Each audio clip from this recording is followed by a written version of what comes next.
Now let's take a look at learning deficiencies and disorders. Researchers long believed that dementia in elderly people was inevitable because of just the substantial amount of loss of neurons that's normally seen with aging. However, many individuals show little or no memory loss, sometimes in cases even when there is substantial loss of neurons.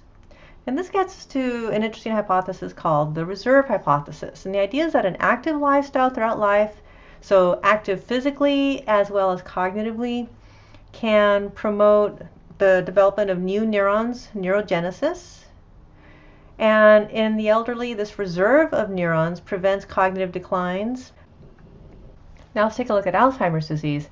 Alzheimer's disease is one form of dementia. It is a progressive brain deterioration that involves loss of memory, in particular loss of declarative memories. And the reason is that, as we'll see, the hippocampus is involved. So just like HM had problems with declarative memory, so do people with Alzheimer's, because in both cases we see that the hippocampus is impacted.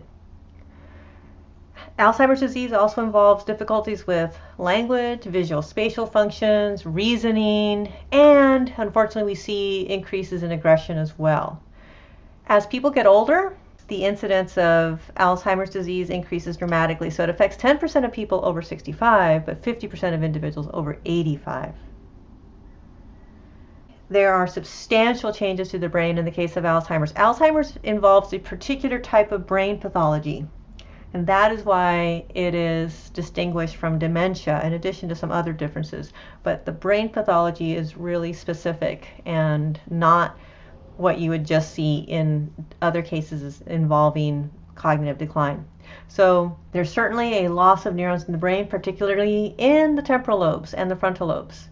The ventricles are enlarged as a result of the loss of neurons, and the hippocampus ends up smaller, shrunken, and isolated from the rest of the brain.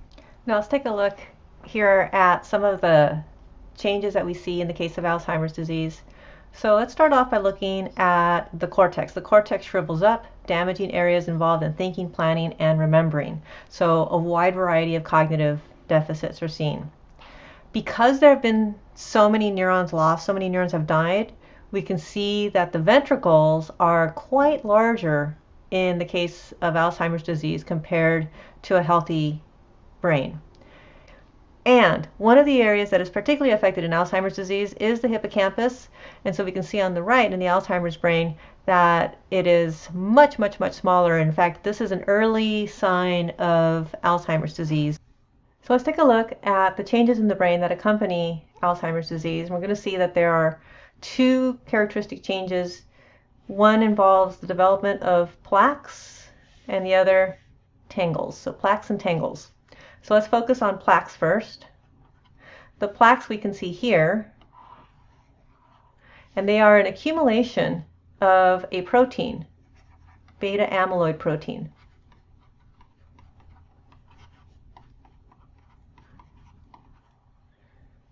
The protein builds up in these clumps that start to interfere with neural transmission and are associated with death of neurons. In addition to the amyloid plaques, we see these neurofibrillary tangles. So whereas plaques are large, and you can see that they're larger than neurons, they actually develop outside of the neurons. So we can see individual neurons here, for example. They are these clumps of protein and bits and pieces of dead neurons that start to build up. And they are, much larger, and in some cases they're visible with the naked eye. In contrast, tangles are tangles that you see inside of an axon. And so if we can see here this neuron where we have a nucleus and cell body and dendrites, and then here inside the axon is where these processes, instead of being sort of straight, end up getting tangled up and get damaged, and that also leads to the death of this neuron. And so in tangles, what we see is that the tangles are associated with also a protein called tau protein. And so the tau protein leads to the development of these neurofibrillary tangles, whereas beta amyloid leads to the plaques.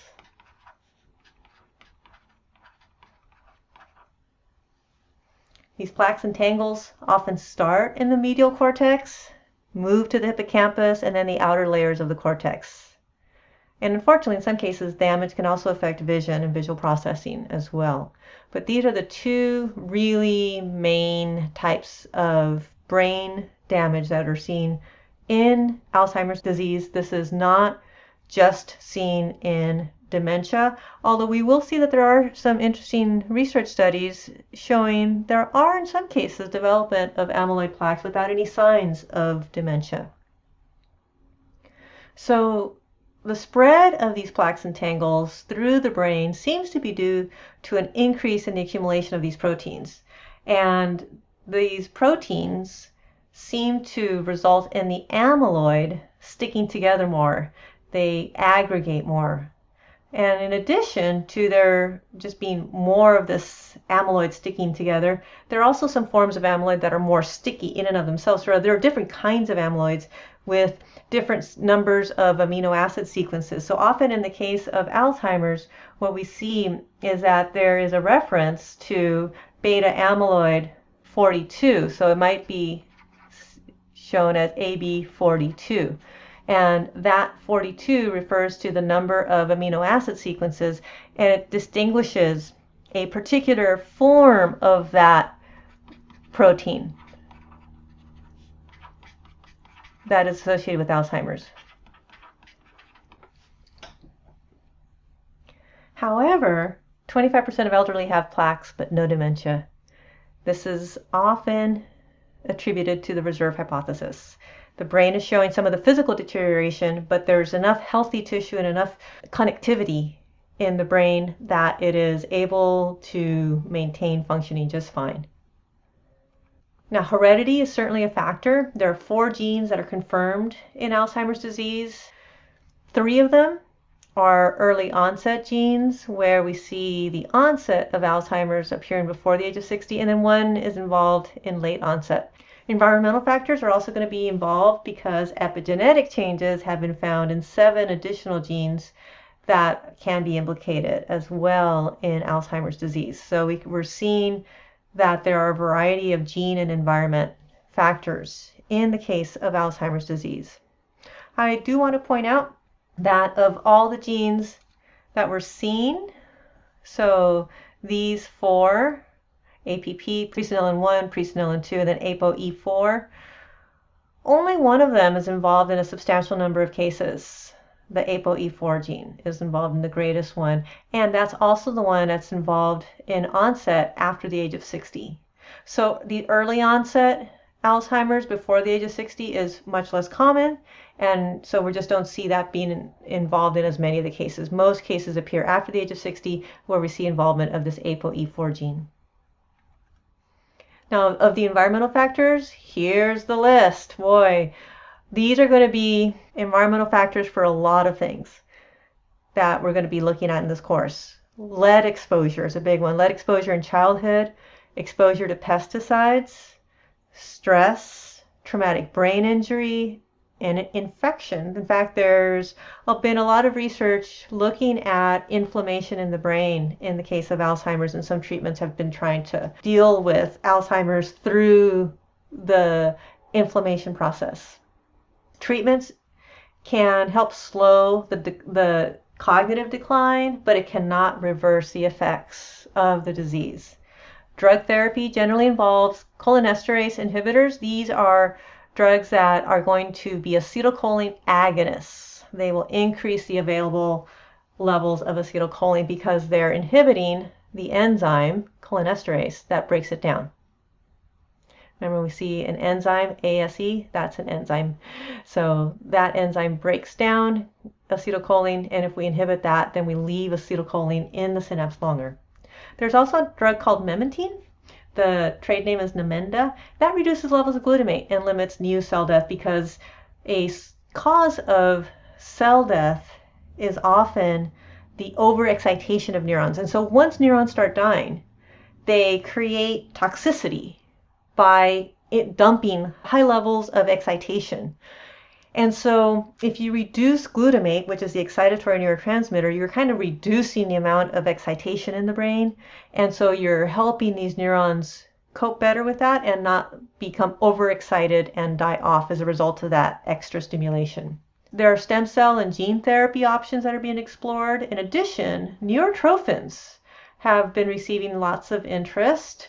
Neurotrophins are these substances that keep neurons alive. They're involved during our brain development, and they can create new neurons and help them stay alive and help neurons form connections. And these two, brain-derived neurotrophic factor and nerve growth factor, are just two specific types of neurotrophins that seem to be involved and that are being studied for some type of healthy intervention. And one drug under testing might reduce beta amyloid in the brain as well. So there's a lot of different fronts on Alzheimer's disease that will hopefully lead to a therapy.